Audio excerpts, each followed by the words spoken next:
एक गांव में एक शरारती सा नन्हा कुत्ता ब्रूनो और एक मगरूर मर्गा राकी रहते थे। ब्रूनो हमेशा मस्ती में दुम हिलाता और इधर उधर दौड़ता रहता, जबकि राकी अपने काम को बहुत संजीदगी से लेता था। हर सुबह गांव को अपनी बुलंद बांग बांग से जगाता था। ब्रूनो और राकी एक ही खेत में रहते थे, मगर दोनों की आदतें बिल्कुल मुख्तलिफ थीं।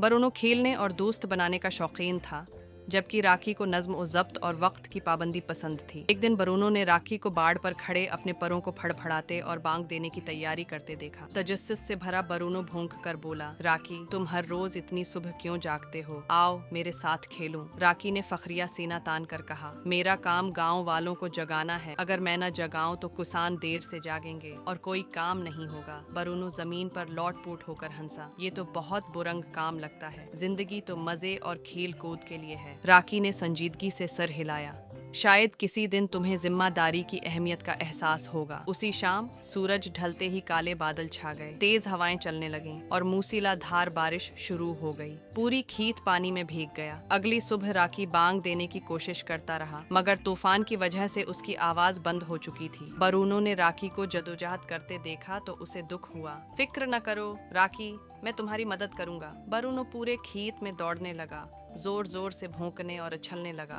ताकि सब जाग जाएं। किसान और जानवर नींद से बीदार हुए, हैरान होकर एक दूसरे से पूछने लगे, ये है क्या? ब्रूनो इतना शोर क्यों मचा रहा है? फिर उन्होंने राकी को देखा, जो बांग देने से कासिर था, और समझ गए कि क्या हुआ है। किसानों ने ब्रूनो को प्यार से थपथपाया, शाबाश ब्रूनो, आज तुमने सबको जगाकर दिन बचा लिया। राकी ने मुस्कुराते हुए कहा, लगता है कि मज़ा करना ज़रूरी है, मगर जिम्मेदारी भी इतनी ही अहम है। आज तुमने मदद की क्योंकि तुम्हें ख्याल था। ब्रूनो ने खुश होकर दुम हिलाई, शायद जल्दी जागना इतना बुरा नहीं।